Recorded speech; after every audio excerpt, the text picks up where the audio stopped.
Hello friends, welcome back. मी doctor Vijay काळे.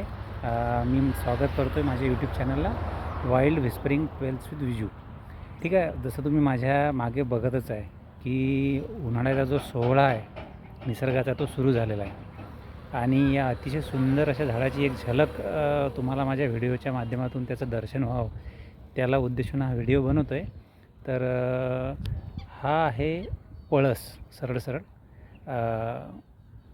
बहुगुणी पळस म्हणता येईल. एक मिनटं मी तुम्हाला याचं छानसं असं दर्शन घडवतो. आधी एक मिनटं बघा मंडळी, किती सुंदर फुललेला आहे हा. प्रत्येक रस्त्यावरून जाणाऱ्याचं लक्ष वेधून घेईल इतकी याची सुंदरता. काय याची हे फुलं बघा, किती सुंदर अशी फुलं आहेत. अगदी खालपर्यंत झुकलेला आहे फळस, मला हाताने सहज पकडता येतो तो बघा. असंख्य असे आता याच्यावरती बरेचसे सनबर्ड बसलेले आहेत, छोटे मोठे खूप सारे सनबर्ड्स आहेत. मला दाखवता नाही येतील तुम्हाला, उडताना दिसत असेल कदाचित. खूप सारे सनबर्ड्स येत आहेत. त्यांचं नेक्टरचं पूर्ण जे आहे ती त्यांची नेक्टरची तहान याच्यावरती भागवत आहेत. आता उन्हाळ्यामध्ये पाण्याची म्हणा किंवा खाण्यापिण्याची जेव्हा सगळे वांदे असतात जंगलांमध्ये, तेव्हा बरोबर हा पळस अगदी भरभरून फुललेला असतो जंगलांमध्ये, रानांमध्ये, शेतांच्या बांधावर.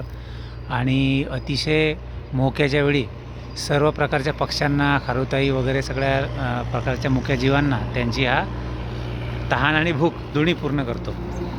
ती हिंदीमध्ये याला पलाश असं म्हणतात, इंग्लिशमध्ये फायर फ्लेम ट्री वगैरे असं याचं नाव आहे. मराठीमध्ये आपण याला पळस म्हणतो. पळसाच्या पानांचे, फुलांचे खूप सारे उपयोग आहेत. जुने आम्ही लहान असताना, मलाही आठवतं ग्रामीण भागामध्ये आम्ही लहान असताना याची फुलं तोडून आणायचो, पाण्यात उकडून घ्यायचो. पाण्यात उकडल्यानंतर याचा चांगला गडद असा रंग बनायचा. तोच रंग आम्ही होळीला वापरत होतो.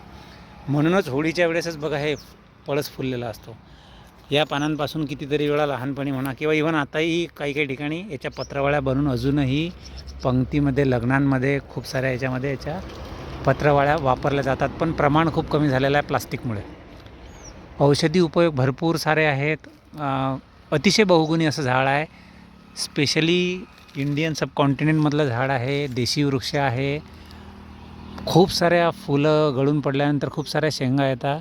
शेंगा तुम्ही वाळून झाल्यानंतर सहज रुजवू शकता.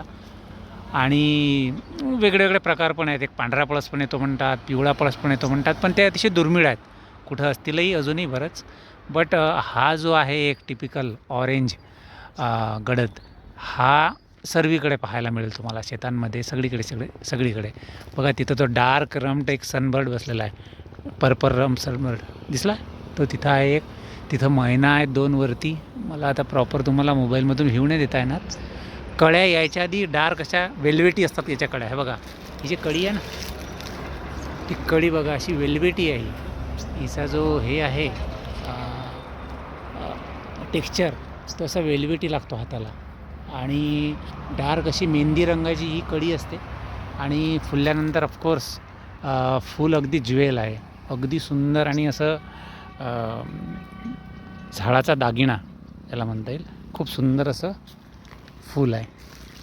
चला तर या उन्हाळ्यात तुम्ही पण झाडाच्या शेंगा आल्यानंतर वाळल्यावर जमा करा. जास्त नाही केल्या तरी चालतील. 5-6-8 शेंगा जरी जमा केल्या, त्याच्यामध्ये भरपूर बिया असतात. बिया वाळवायला घाला. बिया वाळल्यानंतर जमा ठेवा. जसे 1-2 पाऊस होतील तसे शेताच्या बांध्यावर टाका, रस्त्याने जाता येताना रोडच्या कडेला टाका. आपला हा देशी वृक्ष पळस असाच फुलला पाहिजे, यासाठी आपल्याला पण काही जबाबदारी घेऊन त्याचं असं बीज रोपण करावं लागेल.